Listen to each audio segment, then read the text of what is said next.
ഇന്ന് ജൂൺ 21 ലോക സംഗീത ദിനം. 1976 അമേരിക്കൻ സംഗീതജ്ഞനായ ജോയൽ കോയനാണ് ആദ്യമായി സംഗീത ദിനം എന്ന ആശയം കൊണ്ടുവന്നത്. ജപകോടി ഗുണം ധ്യാനം, ധ്യാനകോടി ഗുണോലയ, ലയകോടി ഗുണം ഗാനം, ഗാനാത്പരതരം നഹി. 1 കോടി പ്രാവശ്യം ജപിക്കുന്നതിന് തുല്യമാണ് ഒരു തവണ ധ്യാനനിമഗ്നമാകുന്നത്. 1 കോടി പ്രാവശ്യം ധ്യാനിക്കുന്നതിന് തുല്യമാണ് ലയിക്കുന്നത്. 1 കോടി പ്രാവശ്യം ലയം പ്രാപിക്കുന്നതിന് തുല്യമാണ് ഒരു തവണ ഗാനം ആലപിക്കുന്നത് അല്ലെങ്കിൽ ഗാനത്തിൽ മുഴുകിയിരിക്കുന്നത്. അതിനാൽ ഗാനത്തേക്കാൾ ശ്രേഷ്ഠമായി മറ്റൊന്നുമില്ല. സംഗീതത്തിൻ്റെ മഹത്വത്തെക്കുറിച്ച് പ്രകീർത്തിക്കുന്ന ഈ വരികളിലൂടെ നമുക്ക് മനസ്സിലാക്കാം, സംഗീതത്തിനപ്പുറം മറ്റൊന്നുമില്ല.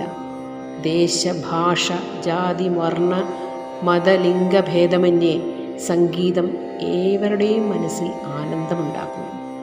സംഗീതം എന്ന വാക്കിനർത്ഥം സമ്യമാകുന്ന ഗീതം എന്നാണ്. ഈശ്വരൻ്റെ വരദാനമാണ് സംഗീതം. അത് വേദനയെപ്പോലും വേദാന്തമാക്കുന്ന ഒന്നാണ് എന്നെഴുതിയ ശ്രീ യൂസഫലി കേച്ചേരിയുടെ വാക്കുകൾ എത്ര അർത്ഥസമ്പൂർണമാണ്. ശ്രോതാക്കളിൽ സന്തോഷവും സങ്കടവും ഉണ്ടാക്കാനും മനസ്സിന് ശാന്തിയും സമാധാനവും നൽകാനും ഉറങ്ങിക്കിടക്കുന്ന പ്രണയത്തെ ഉണർത്താനും പിരിമുറുക്കങ്ങൾ അകറ്റാനും ശക്തിയുള്ള ഒന്നാണ് സംഗീതം. മഴ പെയ്യിക്കാനും രോഗമകറ്റാനും വരെ സംഗീതത്തിന് കഴിവുണ്ട്. ഇന്ന് ലോകമെമ്പാടും സംഗീതപ്രേമികൾ സംഗീത ദിനം കൊണ്ടാടുമ്പോൾ നമ്മൾ ഓർക്കേണ്ടത് ത്യാഗരാജസ്വാമികൾ ധന്യാസിയിൽ ചിട്ടപ്പെടുത്തിയ ഈ തെലുങ്ക് കൃതിയാണ്. സംഗീത ജ്ഞാനമു ഭക്തി വിന. മനസ്സറിഞ്ഞ് ഭക്തിയോടെ ആരാധിക്കുമ്പോഴാണ് സംഗീതത്തെക്കുറിച്ചുള്ള അറിവ് പൂർണ്ണതയിലെത്തുന്നത്.